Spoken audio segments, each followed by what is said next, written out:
Coronel Anselmo Brandão,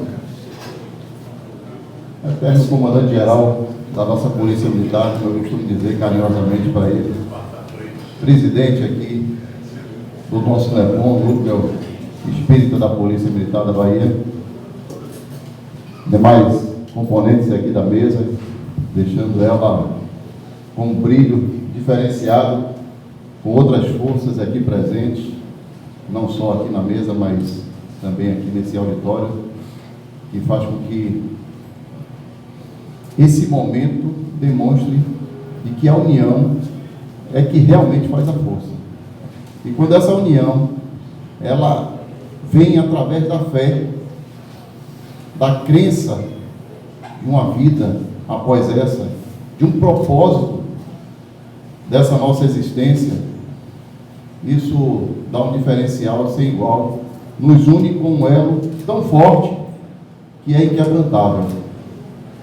Diante de ícones que nós temos aqui, da Polícia Militar, fica difícil falar sem que a gente consiga expressar o quanto estamos emocionados com esse momento de celebração da Páscoa Espírita.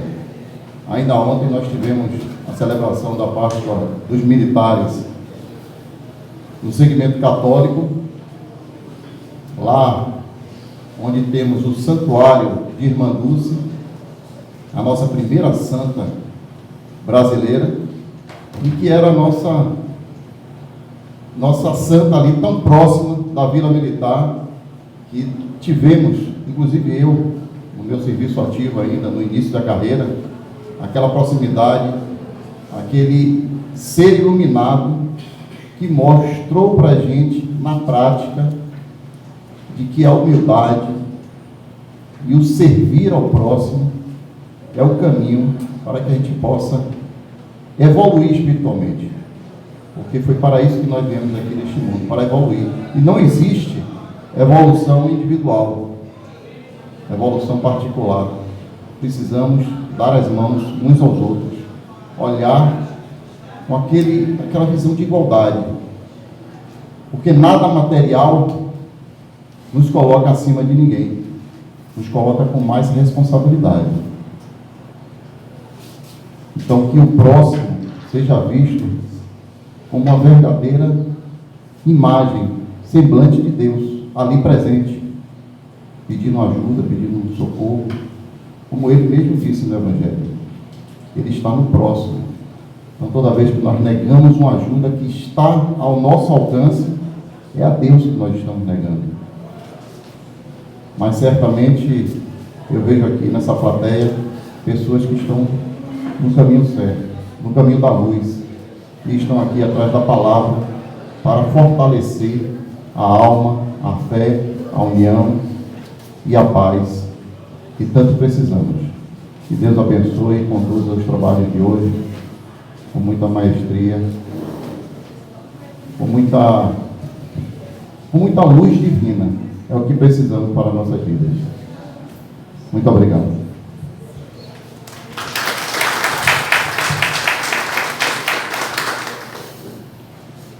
Bom dia a todos. Aproveitando as palavras do nosso coronel Albuquerque, para ganhar mais tempo, devido à nossa preleção que temos nosso irmão coronel Eleutério, saudar a pessoa do Albuquerque, do Eleutério, do presidente do coronel Dutra, demais coronéis aqui presentes, coronel Josué, todos os integrantes das nossas forças, Marinha, Exército, Aeronáutica, da nossa corporação, Corpo de Bombeiros, os trabalhadores da casa. A minha fala é dar boas-vindas.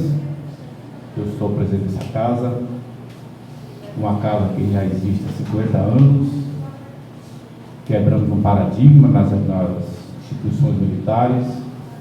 Só existia a Igreja Católica, e hoje nós temos uma das únicas polícias no Brasil e comungamos com todas as religiões.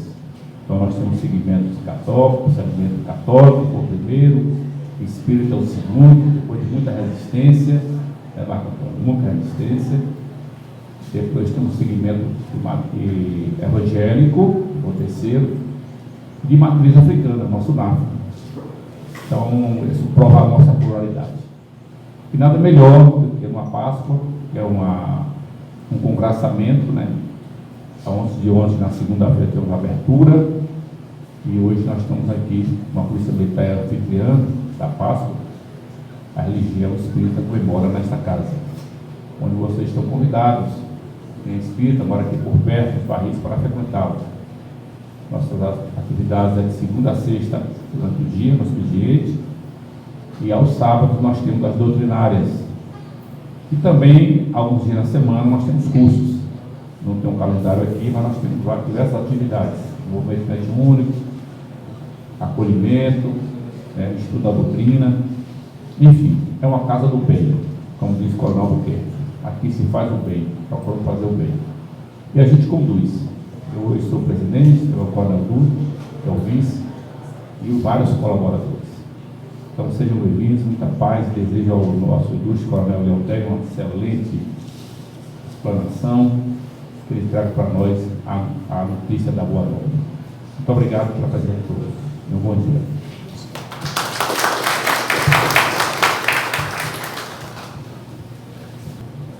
Bom dia a todos. Bom dia, Coronel São Brandão, Coronel Albuquerque,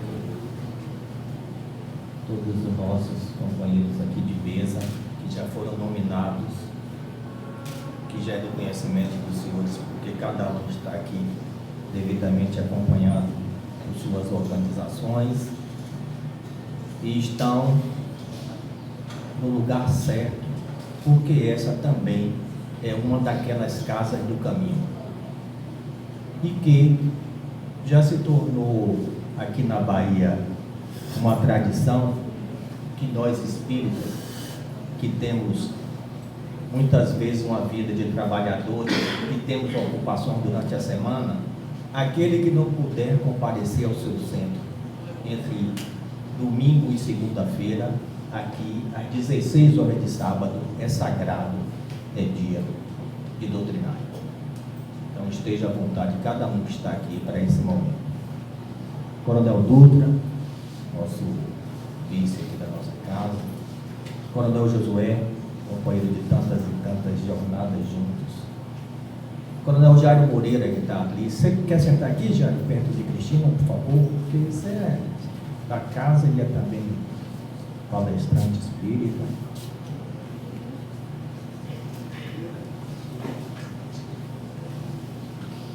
Cada um dos senhores que está aqui, que eu não pude nominar, mas se sinta nominado. Norma Cabral, então, mais uma vez, muito obrigado.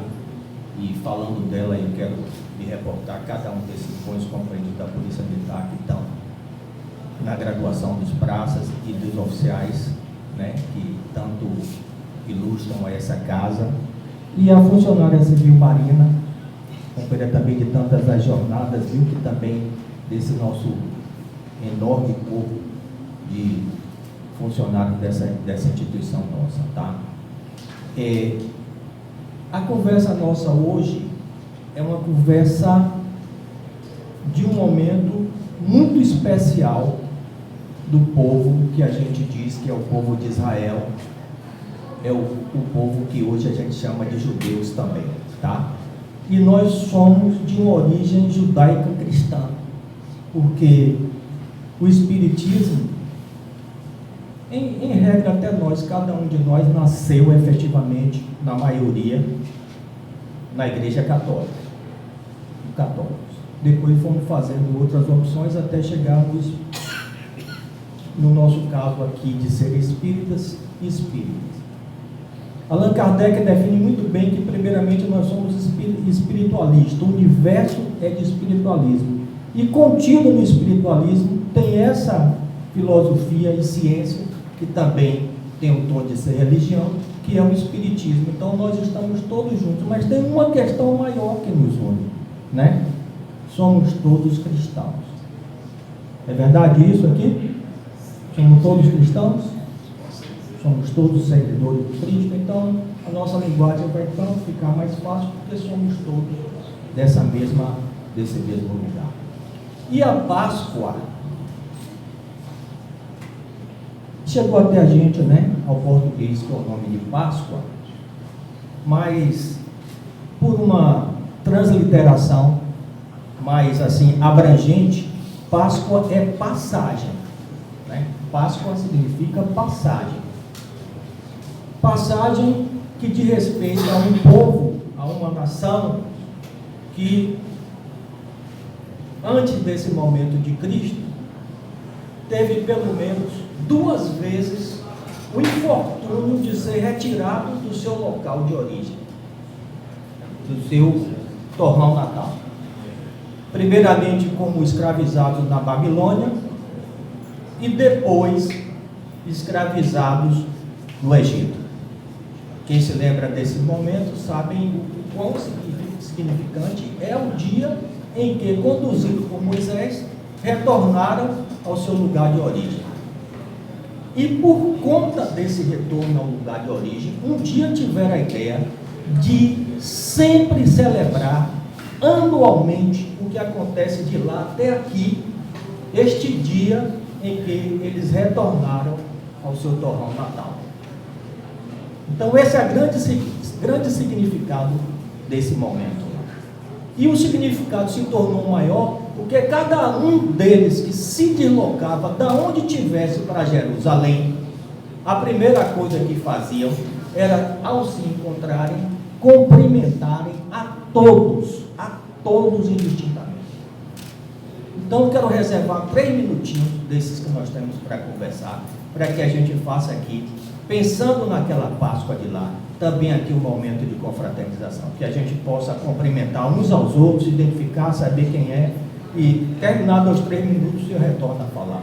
Essa é a nossa Páscoa para a gente abrir esse trabalho, ok?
E uma vez que a gente já se conheceu a todos, como também da norma protocolar e da etiqueta, eu também queria apresentar minha mulher, Cristina, que está aqui presente, como sempre, me acompanhando nesses momentos.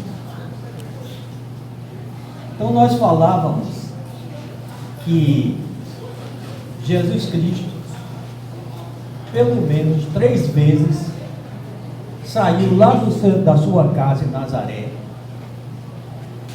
3 vezes documentado na Bíblia, mas a gente sabe que foram outras circunstâncias que já falou que anualmente, mas pelo menos 3 vezes está lá, escrito nas Escrituras Sagradas, que ele saiu da terra dele com todo o povo lá de Nazaré para poder ir até Jerusalém. A primeira vez que isso foi documentado assim foi quando ele tinha 12 anos. Estão lembrados disso? E o que aconteceu? Ele já era um estudioso da lei mosaica.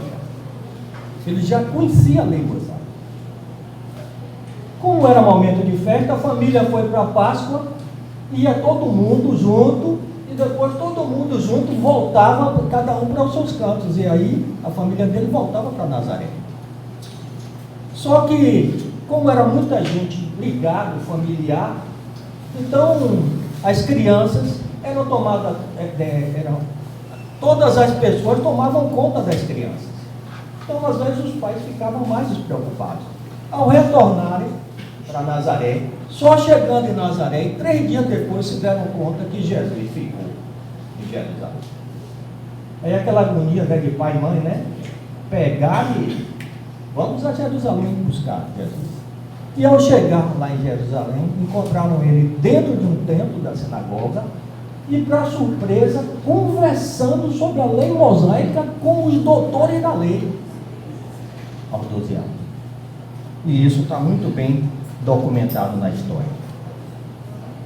Então, se a primeira vez para a gente registrar é isso, a segunda vez foi aquele instante que ele já voltou com direção ao Gólgota, que após a Santa Ceia, onde ele disse a cada um dos seus discípulos mais direto o que se lhe aconteceria até o instante deste momento que seria da morte e da passagem dele. Para a gente que entende o espiritismo, quer dizer, deixar o corpo físico, deixar a matéria, né, e voltar à vida de espírito, sobretudo o espírito que ele é, o governador desse cosmos, aquele que desenvolveu cada instante com a gente, aquele que esteve com a gente na primeira revelação, fez a segunda revelação e participou da terceira revelação, que é essa, que é o espiritismo. Porque, como nós sabemos, além dele participar daquele instante com Moisés, aquele instante de Moisés é interessantíssimo, porque veio a revelação da lei mosaica, passada por Deus, e que também o próprio Moisés já rascunhou os primeiros procedimentos de convívio das pessoas humanas, para ficar documentado, que foi um freio de arrumação para aquele momento, embora muita gente ainda não se perceba exatamente disso. Antecedente a Moisés, ou daquele tempo, nós costumamos agora lembrar sempre como a lei do talião. Na verdade, antes da lei do talião, que para a gente hoje é um absurdo, quando havia um infortúnio entre uma pessoa da família causada por outra da família, não existia uma regra de como ela seria entre aspas, a vingança com aquele que era o causador. Então, acontecia com uma pessoa de uma família e ficava com o direito a ir lá exterminar a família do outro. Era esse estado de barbárie. Aí, com a lei mosaica, estranho para a gente dizer agora, foi uma regulação daquele estágio, porque passou a dizer assim: epa, se houve o fato e foi uma pessoa que causou, não é para ir lá e dizimar a família do outro. Aquele que foi o causador é que terá que sofrer a pena.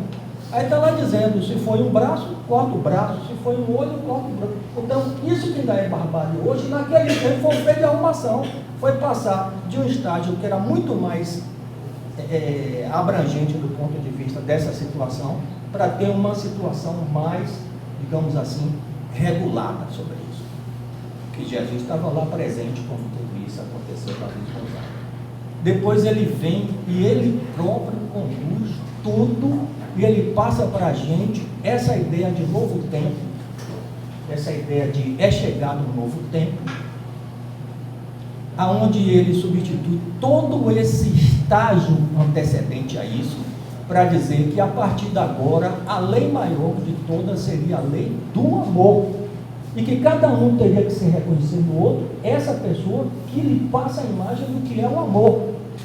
E para dizer assim, para que isso se materialize ou se torne concreto, só, de forma bem abrangente, só deseja o outro aquilo que você deseja para você. Só faça ao outro aquilo que é da natureza sua fazer ao outro o que quer que faça com você.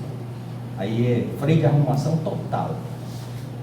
A gente diz até que, a partir desse instante, efetivamente ao longo da história, a gente começou a ter pela primeira vez o conceito que é ser humano e se humanizar. Porque antecedente a isso, a gente vinha de certa forma regulado por algumas coisas que eram do instinto. E quando alguma coisa acontecia, dizer, calma, porque isso está no meu instinto. É assim que a gente sempre pensa, a gente se movimenta por algumas questões que já não são mais pela nossa consciência, mas pelo aquele motorzinho que a gente traz, que é o do instinto. Mas não cabe a um ser humano pensar mais dessa forma. Porque nesse instante, com aquela passagem de Jesus, nós saímos efetivamente do reino animal e passamos por uma categoria que é superior, que é dos hominídeos. Nós passamos a ter consciência do que somos humanos. O que é ter a consciência do que somos humanos? Nós nascemos, palavra que não é a mais adequada, né? Mas dizendo no geral, somos criados por Deus, simples e ignorante. E durante algum tempo nós nos movimentamos sem ter a consciência de que somos uma individualidade.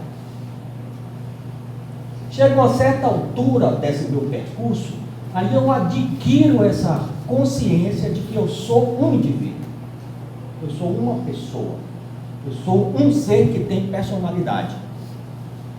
No dia que isso acontece, a gente tem pela primeira vez uma situação que é bem complexa para a gente. A gente que veio de simples e ignorante. Nesse dia, a gente também, se apercebendo que é uma pessoa, passa a ter também o direito e a possibilidade de agir pelo nosso livre-arbítrio, pela consciência das nossas decisões. E a consciência das nossas decisões fazem com que a gente também perceba que nós somos integralmente responsáveis pelos nossos atos.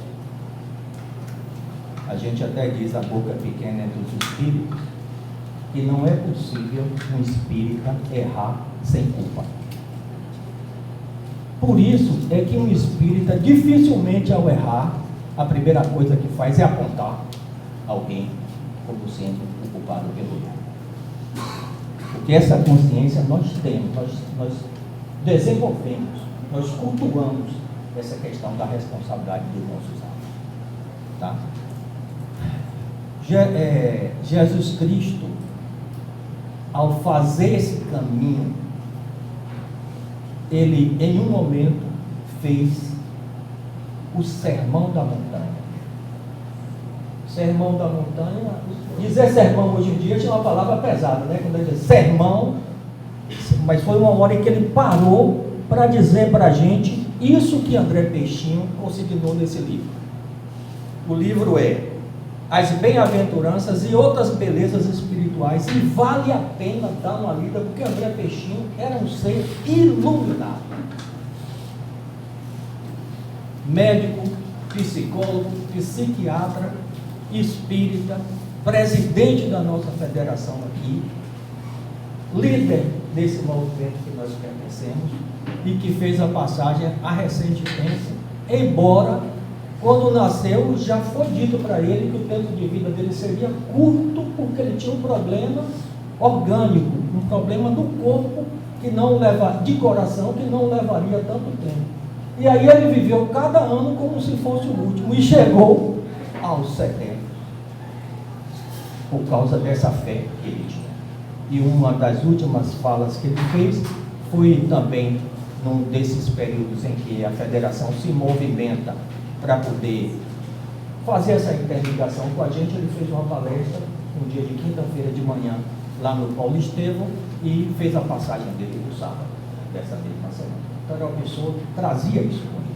Ele dizia que lá em Serrinha, já quando ele era 12, 13, 14 anos, ele tinha um círculo de estudo onde ele estudava a vida de Jesus Cristo, e momentemente o Sermão da Montanha, e particularmente no Sermão da Montanha, as bem-aventuranças, que é a primeira parte do Sermão da Montanha, que está lá consignado em Mateus, capítulo 5.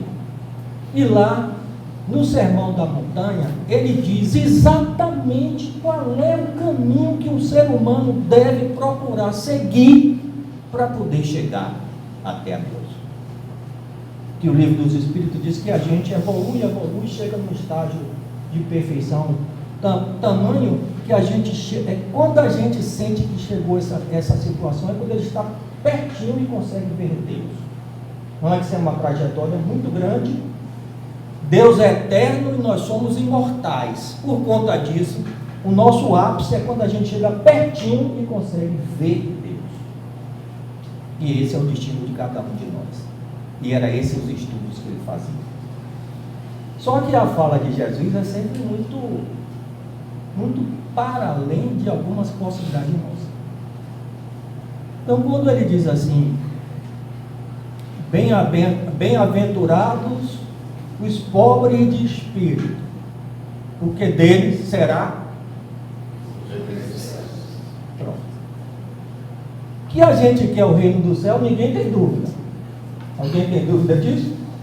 Mas saber o que é pobre de espírito até hoje é motivo de muita discussão. Não é assim? Muitas interpretações já foram feitas acerca disso. E a interpretação é simples, como Deus fez e Jesus fizeram as coisas simples. É assim, se eu nasci simples e ignorante, a minha trajetória é de adquirir conhecimentos intelectuais, conhecimentos morais, que vão pautar o meu comportamento pelo bem e me distanciando do mal. Então, à medida que eu vou fazendo esse trabalho, eu vou enriquecendo o meu espírito. Eu vou deixando de ser aquele espírito simples, ignorante e pobre, no sentido de espírito, para ir me elevando enquanto espírito, até chegar nesse mais alto patamar. Então, quem quiser vir essa primeira parte, porque esse assunto é muito completo, né? Dessa passagem das bem-aventuranças, tem uma possibilidade de ter ali um manual perfeito, dito como sendo talvez um dos maiores discursos que tem na humanidade, e que Gandhi deixou para a gente essa observação, não é isso? O que é que eu tenho que dizer sobre o sermão de Jesus? O que é esse sermão da montanha? Aí ele próprio diz: as bem-aventuranças do sermão da montanha são como uma bússola moral. Se todos os livros sagrados da humanidade se perdessem e apenas restasse o sermão da montanha, onde o sentido original da Páscoa, que a gente já falou, e aí só para a gente relembrar, Jesus Cristo teve, como era comum daquele tempo, assim que a gente nascia, nossos pais nos também submetiam a um mentor. Assim como essa casa espírita que tem os seus mentores, a gente quando era pequeno tinha um mentor, aquele que fazia a iniciação da gente. E a iniciação de Jesus Cristo foi feita por quem, gente? Pensei que o coral ia dizer bem alto. João Batista, não é isso? Teve uma ou duas pessoas que falaram, mas eu pensei que o coral ia dizer assim, João Batista, que era o primo dele, né? E ele sempre dizia uma coisa que está presente em nossas vidas hoje. João Batista começava toda a fala dizendo o seguinte: arrependei-vos porque é chegado um novo tempo. O tempo da boa nova. O tempo das boas aventuranças. Para dizer que haveria um tempo que traria coisas novas, que daria uma dimensão para a gente deste Deus que nós estamos procurando, que é quando a gente procura imitar ser perfeito, porque a gente sabe da perfeição de Deus e a nossa perfeição, que é o que a gente busca atingir, é aquela que estará lá pertinho de Deus. Quando a gente tiver passado na nossa trajetória por todas e quaisquer coisas que o Espírito possa passar, esse é que será o Espírito perfeito. Por isso que o ser humano, quando ele olha para as coisas com certo caráter de estigma, para a sorte nossa, Deus tem uma lei, que é a lei do esquecimento, não é assim? Porque com a lei do esquecimento, a gente não tem coragem de imaginar o que nós fomos um dia. Porque nós, o que somos hoje, nós somos a melhor versão de nós mesmos. O que tem de melhor em cada um de nós é o que está aqui agora presente. Tá certo? Mas nós já passamos por muitas coisas e por tantas outras vamos passar. E nós estamos a caminho de buscar ser e chegar naquele lugar onde estarão os regenerados. Isso não é o caminho? Mas tem outro lugar que nós não admitimos que estamos, quando a gente pensa assim, sabe qual é? Porque agora nós estamos no lugar dos degenerados. Nós vamos ter que ultrapassar essa condição de degenerados para depois chegarmos lá na condição daqueles que almejam ser regenerados, depois chegar nos mundos celestiais, que é o nosso destino maior. Por que a gente fala que a gente é desta situação? Porque naquele dia do livre-arbítrio, nós tivemos que tomar uma decisão. É assim? Dura, difícil, mas nós vimos no caminho indicado por Deus, e Ele disse: agora vocês têm o poder de deliberar o que vocês querem fazer para vocês. Tá certo? E nesse caminho agora, assim que vocês passarem por esse momento, vocês vão se deparar por duas portas. Uma porta será bem pequenininha, estreitinha, e a outra será a porta larga. Aí nós olhamos para as duas portas e fomos para onde? Entramos em que porta? Todos que estamos aqui entramos na porta larga. A porta larga tinha carnaval, tinha a porta das noitadas, uma porção de possibilidades que também fazem parte do que hoje é a vida da humanidade. E concomitantemente também nós temos esse encontro com Deus. Então nós ficamos lá naquele lugar, ou seja, é difícil até admitir, mas nós saímos do caminho. Esse trabalho nosso agora, que nós estamos aqui na terceira ordem, é porque agora nós precisamos voltar novamente para a cabeça da terceira ordem dos espíritos e poder galgar a possibilidade de atingir a segunda ordem. Nós agora estamos efetivamente naquela ordem dos imperfeitos por conta dessa decisão que nós tomamos, tá? E aí, as bem-aventuranças a primeira coisa que eu queria que todos, quando saíssem daqui, tivessem a oportunidade de ler e relembrar, para ver lá que João Batista dizia assim: arrependei-vos que é chegado um novo tempo. E aí Allan Kardec vem ouvindo os espíritos e completa assim: arrependei-vos perante ao seu irmão e, se possível, nessa encarnação. Porque aquilo que a gente faz com o irmão é preciso que a gente repare aqui, agora, nesse momento, para a gente se credenciar a voltar para esse lugar que a gente pensa voltar e seguir, que é o do caminho reto. Agora, ainda diz para poder, que os espíritos têm essa possibilidade de nos consolar, e ele diz assim: agora, se você não conseguir fazer ainda nessa encarnação, tudo bem, continue orando, continue pensando nessa pessoa que você fez algo que precisa ser reparado, porque, ou se ele já passou, se você também já passou, fazendo assim, você ainda tem uma possibilidade de conseguir essa reparação. Mas o melhor é que você consiga fazer ainda nessa existência, antes de fazer a sua passagem, e ele também, tá? E esse é também um dos ensinamentos do que está lá nas bem-aventuranças. Logo após de fazer as bem-aventuranças, ele escolheu os seus discípulos, cujo primeiro foi Pedro, Tiago, esses que estão aí, que vocês estão vendo, João, evangelista. E aí ele começou toda a trajetória.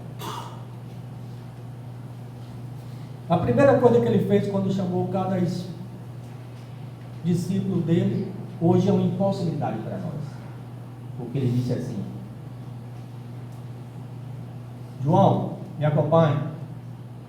Não, mas eu quero ir em casa porque falta pegar mochila. Sem mochila, é daqui para frente. Nós não precisamos de nada disso, e para passar para onde nós vamos, menos ainda. Tudo que nós formos fazer de acumulação, em tese, aqui, servirá para contrariar as boas aventuranças. Eu vou perder esse sentido de espírito simples, que vou precisar continuar, tá certo? E é dito mais assim: tudo que nós somos é o que vai fazer com que a gente entre nesse reino dos céus. Tudo que nós temos não nos acompanha essa jornada. Nós não passamos. O pessoal não diz que é São Pedro que fica com a chave lá para a gente entrar no céu. Quando chegar lá, cheio de mochila, cheio disso tudo, não passa nada, nem sequer a roupa do corpo. Então, é preciso que a gente se conscientize agora dessas questões que a gente precisa ter para fazer esta nossa passagem. E essa nossa passagem agora, ela é muito significativa, porque, gente, se a gente falar só da segunda revelação de Jesus Cristo, e contando que a gente tem 2025 anos disso, nós estamos agora vivendo a questão lá da faixa de Gaza. Tudo que aconteceu lá no passado, toda aquela luta continua inteiramente presente aos nossos olhos. E quantos de nós fica torcendo ou por um ou pelo outro, ainda a essa altura da vida, gente? Quanto a solução é muito clara. Ou a gente tem, com uma certa condição de união, convivendo naquele espaço, aqueles que são os palestinos com aqueles que são os judeus, nós não teremos essa paz que nós estamos procurando. Nós não seremos. Essa história daqui, ela continua viva. Por isso que a gente precisa, até para poder estudar o Espiritismo, e é difícil dizer isso. E é por isso que Allan Kardec cunhou como filosofia e como ciência, porque é impossível ter conhecimento do Espiritismo se não estudar geografia, se não estudar história, se não estudar geopolítica, se não estudar a história da humanidade mais diretamente, para poder a gente encontrar qual é o nosso lugar dessa vivenciação que a gente está fazendo aqui. É muito necessário que a gente percorra isso. Para dizer para cada um de nós que quando Jesus fez as bem-aventuranças, a imagem que a gente tem hoje em dia é que ele chegou num lugar assim, que era uma montanha, e se deparou com 2.000 pessoas, e ele fez um discurso para 2.000 pessoas. Não foi isso, gente, porque nem o microfone não estava lá, era impossível ele chegar e falar para 2.000 pessoas. Mas o que ele fez tem um significado hoje muito grande para a gente, que assim, tinha lá, quem viu outros livros complementares sabe que em momentos ele fez discurso para 50 pessoas, em momentos ele fez para 70, e só na Galileia, e uma única vez é dito que ele fez um discurso para 500 pessoas, e era o máximo que alguém poderia ter feito para alguém naquele tempo, falando alguma coisa sobre religião. Então ele era fora do comum por isso. Mas o primordial é que ele disse àqueles que o estavam acompanhando, que eram aqueles primeiros 12 que depois chegaram a 14, pela presença depois de Matias e por derradeiro de Maria Madalena, ele disse assim: e tudo o que eu estou dizendo, vocês vão agora multiplicar como se discípulos de Deus fossem. E essa conversa de hoje aqui, 2025, está atendendo a esse mandamento de Jesus, que nós estamos aqui conversando, e cada um de vocês também, em seus lugares, sobretudo aqueles que cultuam assim, mais de perto o Espiritismo, também está fazendo com seus circunstâncias. Enquanto isso estiver vivo, Jesus Cristo está mais do que vivo no coração de cada um de nós. Porque essa é a nossa grande missão desse. Aí vem a questão que ele fez para a gente, e eu só vou caminhar para dizer isso, porque o tempo nos leva a dizer isso. Uma das pessoas que mais cultuou isso nesse tempo recente nosso foi Divaldo Franco, fazendo um trabalho dito de série psicológica de Joana de Ângeles. E lá ele colocou a gente na condição de pensar no materialismo a partir das nossas circunstâncias, porque somos um espírito que está fazendo uma jornada no corpo. E lá ele disse assim, a grande questão é que nós temos um espírito, e o espírito é o que tem mais elevado na gente, e nas nossas circunstâncias. Mas na hora que a gente nasce nessa existência com um ego. E cada existência é um ego.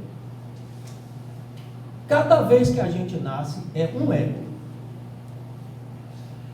O ego vem para cumprir uma lei divina, que é a lei da conservação.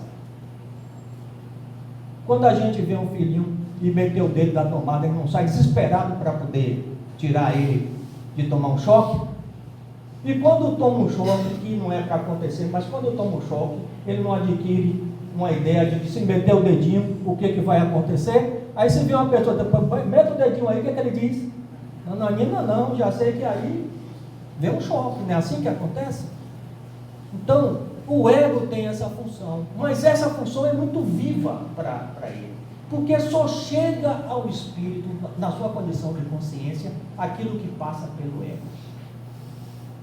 Então, muito antes de muita gente dizer assim, poxa, mas isso é tão fácil, que se o ego é um atrapalhador, mata-se o ego. Impossível matar o ego na existência, porque ele tem essa função.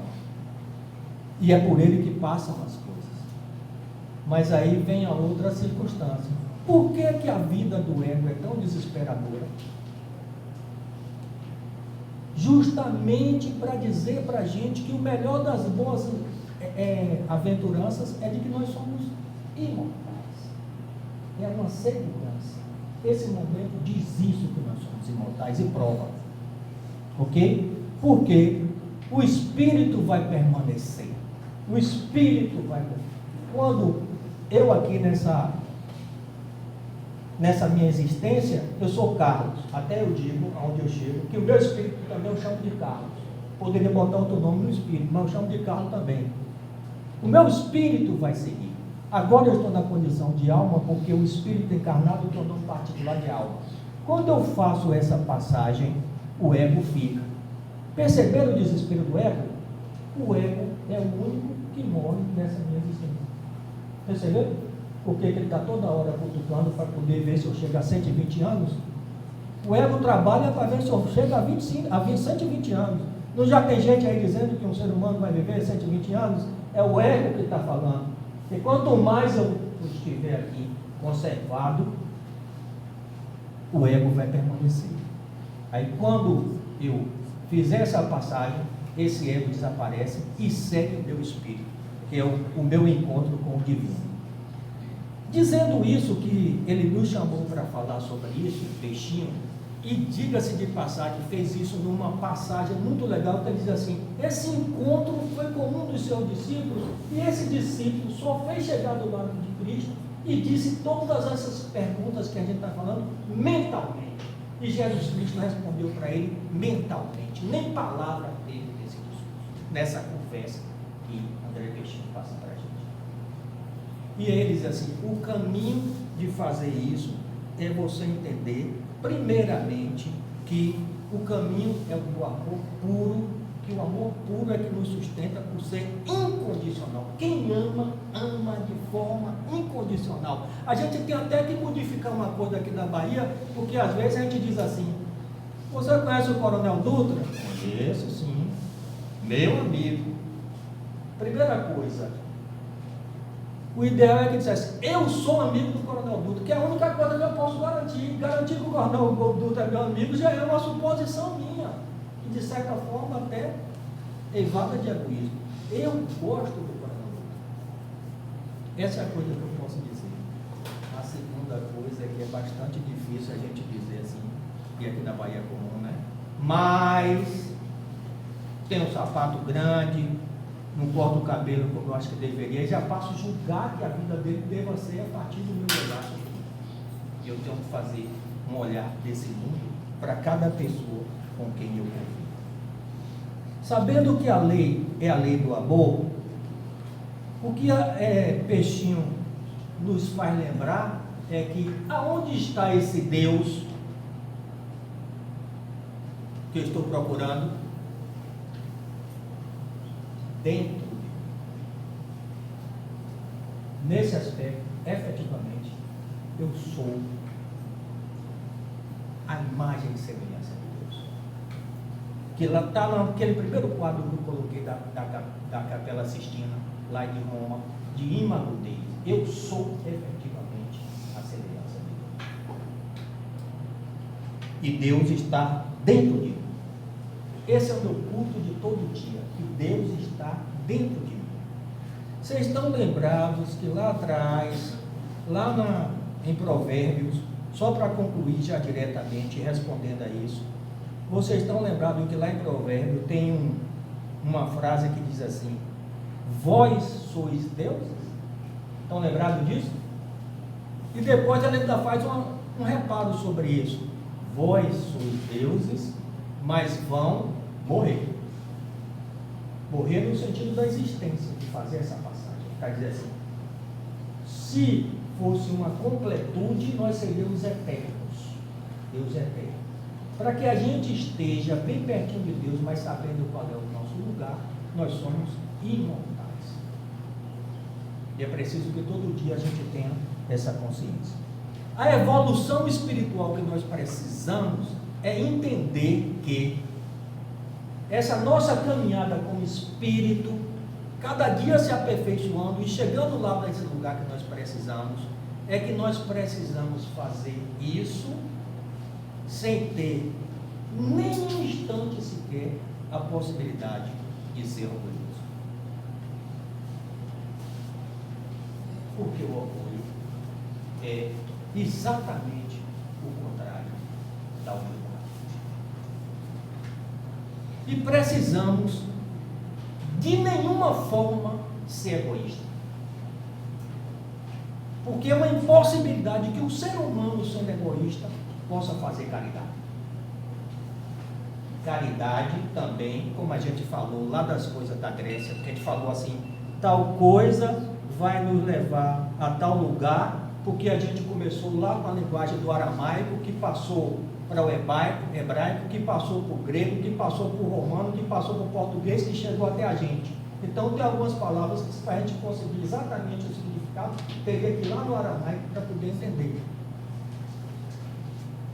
Um exemplo simples. Quem não conhece, eu não ouviu falar em Santiago do Campo da Estrela, Santiago de Compostela, todo mundo já ouviu falar? O que muita gente não passa a gente nas escolas é assim, que lá na partida, o nome que hoje é Tiago, era Jacó, que era um dos nomes mais comuns lá do hebraico. Então veja que caminho, Jacó andou, passou por tudo isso, chegou no português, chegou na gente, e agora é Tiago. Então tem muita coisa que a gente precisa lá rever, para poder a gente entender, lá no ponto de partida, qual é o sentido. Arrependei-vos é o nome que a gente ouve falar todo dia para aqueles que estudam, que é metanoia. Metanoia. Noia de mente, e mente e meta de objetivo, da onde chegar. Então a mente, a metanoia é você se revolucionar e a sua mente te colocar na sua nova meta. E a nova meta é esse tempo que a gente está vivendo, deixando por Deus para que a gente usufruísse, que é o tempo da boa nova, do novo testamento. É esse o tempo que nós estamos vivendo. Com todas essas circunstâncias, nós ainda estamos nesse tempo. Conclusão.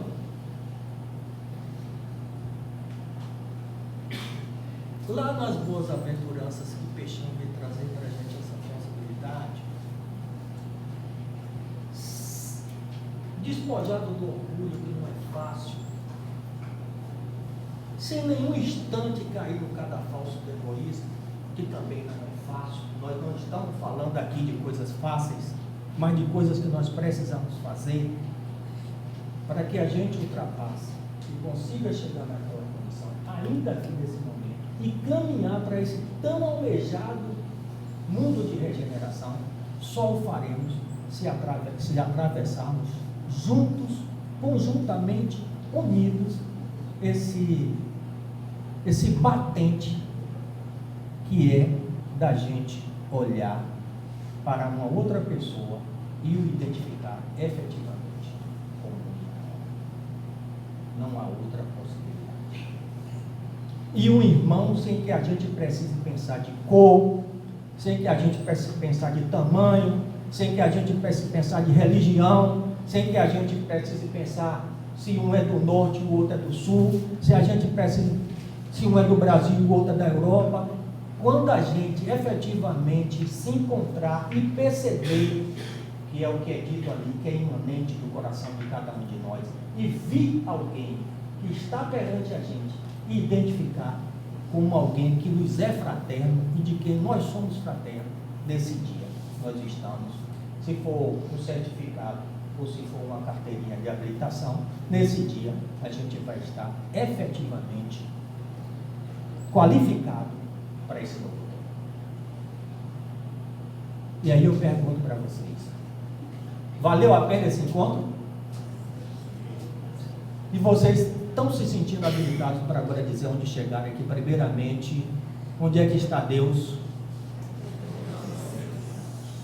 Onde é que está Jesus Cristo? Dito isso, eu consigo receber o maior salário que eu possa receber, que é a gente pensar unidamente que isso é verdadeiro. Muito obrigado. Muito obrigado.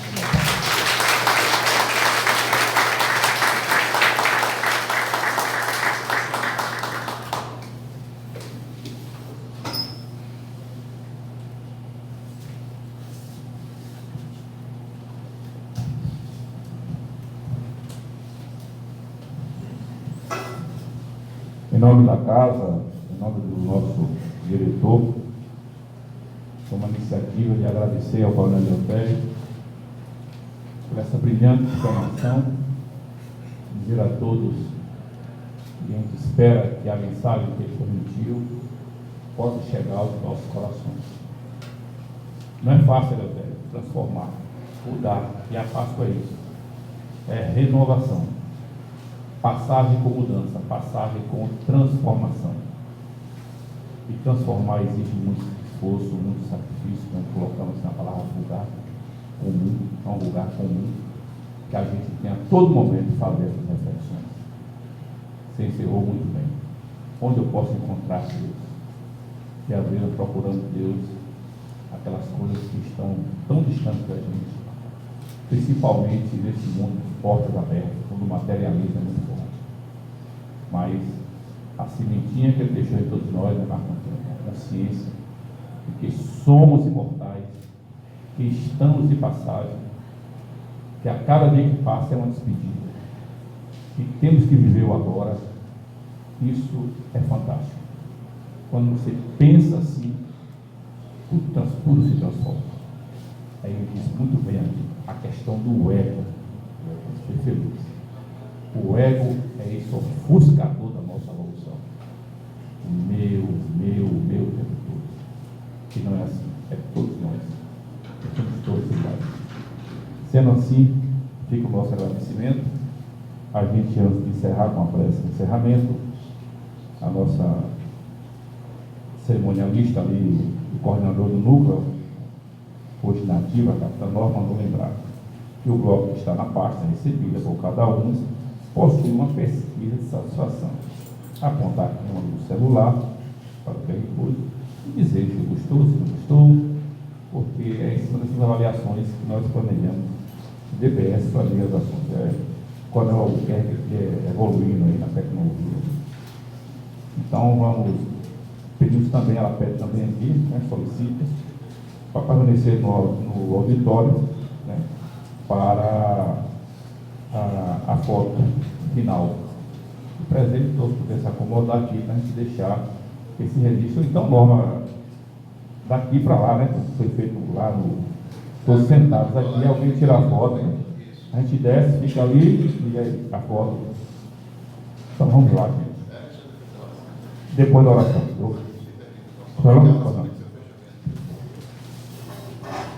Quebrar o protocolo aqui, que não estava previsto, pedindo permissão ao nosso presidente do NEPOM, porque eu terminei não expondo, né, os motivos da não presença do nosso comandante-geral ou do subcomandante-geral.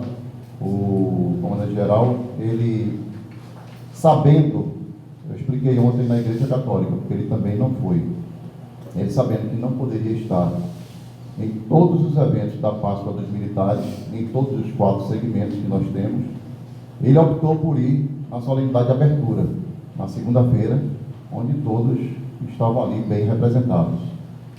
Mas ele manda o abraço caloroso a todos, e isso é uma demonstração, inclusive, de imparcialidade, de não tolerância, de não preferência, porque a palavra de Deus, ela está presente em qualquer que seja a religião. Claro que eu tiro do contexto do significado religião, qualquer que seja a religião que venha a querer o mal, a destruição de outra religião, né? A guerra religiosa. Então, eu particularmente não enquadro como religião essas que assim praticam. E que grandiosidade essa palestra. Eu vou aproveitar, já que eu estou fazendo uso da palavra, do nosso querido Coronel Eleutério. A gente certamente vai sair daqui hoje maiores do que quando entramos. Foi de uma preciosidade sem precedentes. O senhor realmente estava inspirado por espíritos de luz que aqui estão presentes nessa casa. Dentre tantos ensinamentos, né, o Sermão da Montanha tem um campo vasto para a gente explorar. E assim, uma das coisas que me chamou a atenção é ele trazendo a consciência do espírita. Eu já sou um fã do espiritismo há muito tempo, inclusive a doutrina espírita, eu costumo dizer, onde quer que eu esteja, eu sou um admirador, um crente de muito que ali está escrito, né, da questão da consciência do erro, porque nós, como seres humanos, a gente realmente, quando erra, a gente tende muito a apontar o dedo. Não, mas eu errei, mas foi por causa disso, foi por causa de você, você provocou, você deu causa. Então, apontar o dedo, essa consciência é uma consciência de um ser elevado. E uma das coisas que eu acredito, inclusive, na doutrina espírita, é justamente a reencarnação. E para que nós possamos vir, para quem acredita em outra encarnação, em outras encarnações, mais evoluído, necessariamente é preciso que a gente tenha consciência de que quando a gente recebe uma missão, uma missão no trabalho, em casa, seja lá onde for, e aí você diz, eu vou dar o meu melhor. Você vê que é um desafio gigantesco, mas você diz, não, eu vou dar o meu melhor. Eu não sei nem se eu vou conseguir, mas eu vou dar o meu melhor.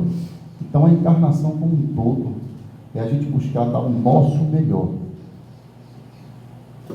Todo esforço ainda é pouco, para que a gente possa evoluir. E a evolução é até muito ingênuo alguém achar que, não, porque é coronel, está mais evoluído nessa encarnação, porque é soldado. Quantos exemplos nós temos de pessoas que são humildes, tiveram pouca escolaridade, pouca oportunidade na vida, e é de uma sabedoria sem precedentes. Muitas vezes até dentro de casa a gente acha isso, né? Nossos pais não tiveram a escolaridade que nós tivemos a oportunidade de ter. E a gente olha para os nossos pais vendo ali a sabedoria viva, pulsante. Um exemplo muito presente, né, para quem costuma acessar as mídias sociais, é Rufino. Eu sou um fã de Rufino. Ele fala brilhantemente, ele é um palestrante assim de mão cheia, um exemplo de vida, mas quando ele fala as palavras mais sábias, ele atribui ao ensinamento que ele teve da mãe dele, que ele perdeu ainda criança. Mas terminei ampliando o tempo previsto. Vamos à nossa oração, porque a oração é que nos eleva, que ela esteja presente no nosso dia a dia, nos nossos desafios e nos nossos agradecimentos. É muito importante nós incluirmos Deus em qualquer ambiente, em qualquer propósito, porque isso sim vai garantir a nossa evolução espiritual. Obrigado, que Deus abençoe a todos. Vamos lá, gente, vamos agradecer, levando o pensamento ao alto, vamos aquentar nossas mentes. Sabemos que nesse momento, onde quer que estejamos, sempre estamos acompanhados de guias e mentores espirituais. Então eu peço nesse instante para que os senhores mentalizem os guias, aqueles que têm, que acreditam, porque não todos nós temos, que acreditam. Vamos pedir aqui a Deus, aos bons espíritos, ao Pai Celestial, que acompanhe todos os nossos trabalhadores desta casa.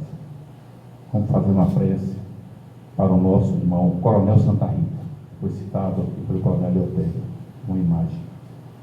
O grande idealizador e fundador desta casa. Oremos por ele.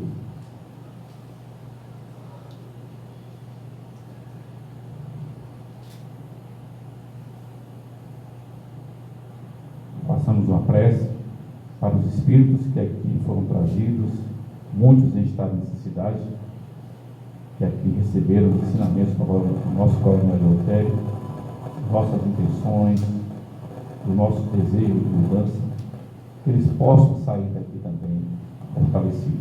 Oremos por eles.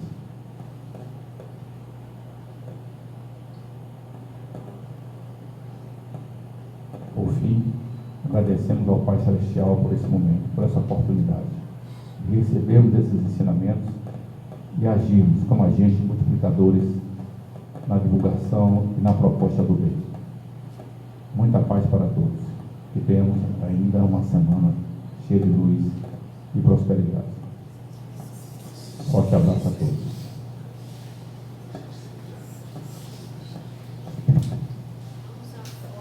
Vamos agora para a foto, né? Agora aqui, vamos descer. O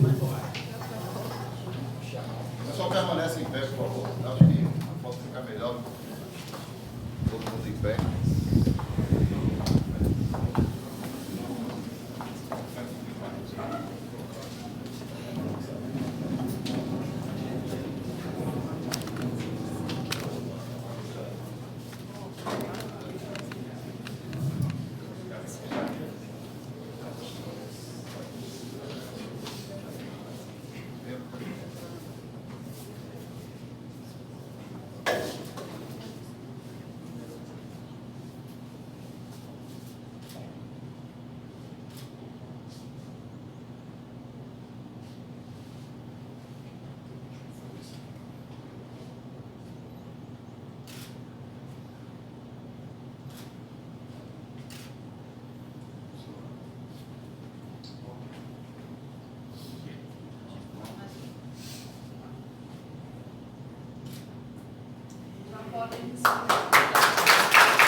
O som nasce e me lembra do meu papel.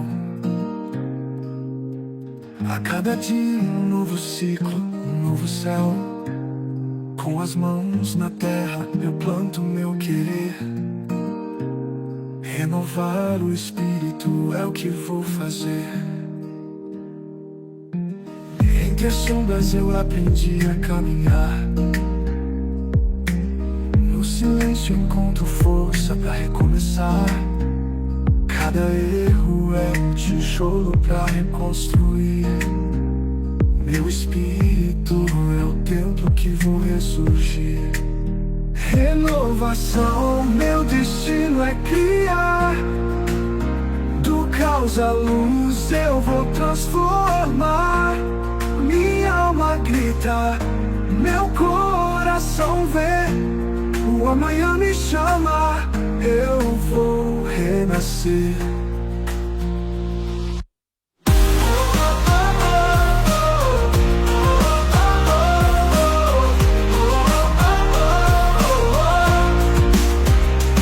Se o vento sopra forte eu vou resistir. Se a chuva cai pesada eu deixo fluir. O universo conspira, eu sinto pulsar.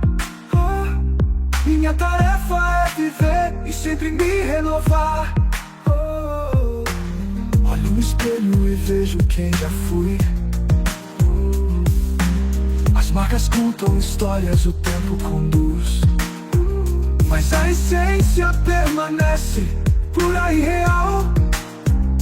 A renovação me torna imortal. Renovação, meu destino é criar. Do caos à luz eu vou transformar.